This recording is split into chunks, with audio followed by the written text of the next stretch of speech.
Good morning, everybody. It's LeBron Horton, the point and share guy. Another Jog Talk. Jog Talk number 20. I'm going to get to it a little bit because yesterday was too long. Try to make this really short. So this is part 2 of what's wrong with nightlife and what to do about it. So we talked about 3 things yesterday. We talked about, and if you haven't seen it, go check it out. Jog Talk number 19. Part 1, what's wrong with nightlife and what to do about it, part 1. So we talked about 3 challenges that I see in nightlife. 1, the heart of the owner. The intention of the owner when it's to make money, you keeping your eye off serving people. And when we talked about being a giver, a life of a giver, when you understand that if you serve people and you set up apparatuses of receiving, actually I didn't talk about that, but we will later on, talking about apparatuses of receiving, then you make way more money as opposed to when you're focused on money. Second thing is it's a meat market. It's a place for women to display themselves sometimes. And this is not every time, this is not every person, this is not every situation. I'm just saying in general. If it doesn't apply to you, don't get upset. That's number 1. So a meat market where women want to go and display themselves, guys want to chase women. And the third thing was really the organizational structure of a nightclub. And so I brought up a few things yesterday I didn't cover. One was, the biggest one was the organizational part. I didn't get to that, I ran out of time. And really, I know a lot of people complain about corporate America. They complain about the structure of corporate America sometimes and what corporate America is about. But remember, corporate America is just an organization of people. That's it. It's an organization of people coming together to accomplish more than if they were not. You know, so when you incorporate your business, you could do more. When you have systems and structures in place and ways of doing business and ways of doing things, you can accomplish more. You get more things done. And in this global economy, that's the way it has to be. It really does. In order for you to compete, you're going to have to at least think and act like a corporation. What a lot of people don't get or understand or don't like about corporate America is the problem is scalability. So once the company gets large, how do you scale being concerned about your employees? Like when you first started a business, you know, you're concerned, you know your employees, you know their names, you know their birth dates, you know their lives. But once you start getting into 100, 200, 300, 500, 1,000, 3,000, 2,000 employees, it's hard to scale concern. Morning.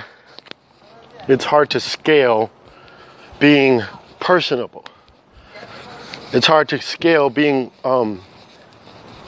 worried about that person's, you know, children and their financial situation and their marriage.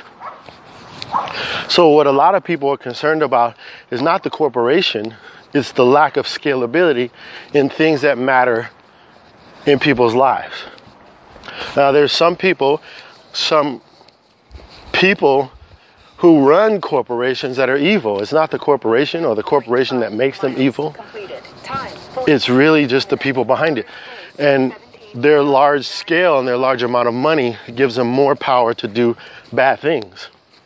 But there's great corporations like, you know, Tom Shoes, Incorporated, maybe even a nonprofit.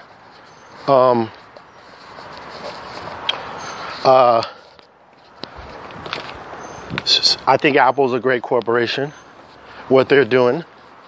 Starbucks and what they're doing with their employees and how they give back. So what I mean in nightlife is that a corporation needs to come in, and this is what I want to do, organize the space, bring people together under a unified system, standardization, so that you have space and the money and the power and the influence to actually serve the people the way Starbucks does, the way that Tom's Shoes does.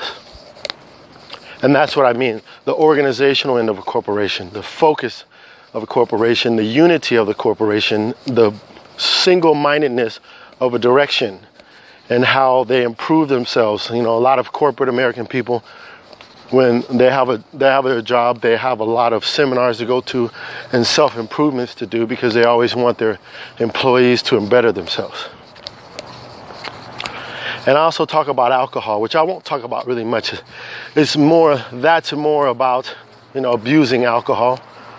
But a lot of people go to a nightclub, and the reason why they drink at the nightclub is because they have a lot of inhibitions, have a lot of insecurities, a lot of things that they're not willing to do. Bye, Papa. Bye, Papa. Have a good day in school. It's my stepson on his way to school. They have a lot of doubts and fears and insecurities, especially the guys. So they go to the nightclub and drink so they can get that liquid courage in them to be able to go up to a woman that you normally wouldn't talk to, or to date a woman that's below your standards and give yourself justification, you know, which neither is cool.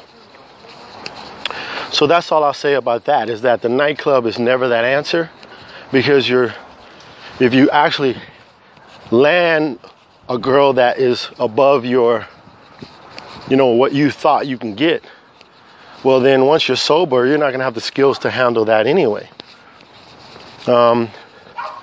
Or even if you just get a one-night stand, you got drunk, she's drunk, and you got a one-night stand, you're not even going to remember it. Or deep down inside, you know, I don't really have the skills and the bravery to do that when I'm sober. It gnaws at you. And we won't talk about a lot of the situations that women put themselves in when they drink. And it's never their fault. It's never their fault. I know. It just puts themselves in a situation where evil people can abuse them. So I won't speak much about that. So the biggest thing that I think the solution to that challenge is to create something, to create an organization of people dedicated to service. And that's what I'm trying to build. To create an organization committed to celebrating life. And we talked about on and off the calendar. What does that mean? Those of you who know me know I don't really genuinely celebrate holidays. Now, I'm down to go to any holiday. I'm down to go to a birthday. I'm even going to celebrate my birthday because I was born on leap year, according to my dad. And so I don't mind celebrating every 4 years. But what I mean by that is, like, it's cool to celebrate because the calendar says it's the 25th of December, or it's the 4th of July, or it's, you know, Mother's Day, and that's great. But that's celebrating because you're told to celebrate, because everybody else is doing it, for some people. What if you celebrate just because of life's sake? What if you celebrate only because life is good? I just finished reading a book called The 4 Agreements. It's now in my top 10 books of all books I've read. Over 300 books I've read. It's now in the top 10. It's just awesome. It's incredible. It's going to be recommended reading for my accountability group. And it just gives you back, puts you back in that space of life is good and it can be good no matter what's going on around you. So an organization that's committed to celebrating life for life's sake, on the calendar, meaning, yes, we're going to celebrate whatever holidays that you celebrate. And off the calendar, we're going to celebrate because it's Friday.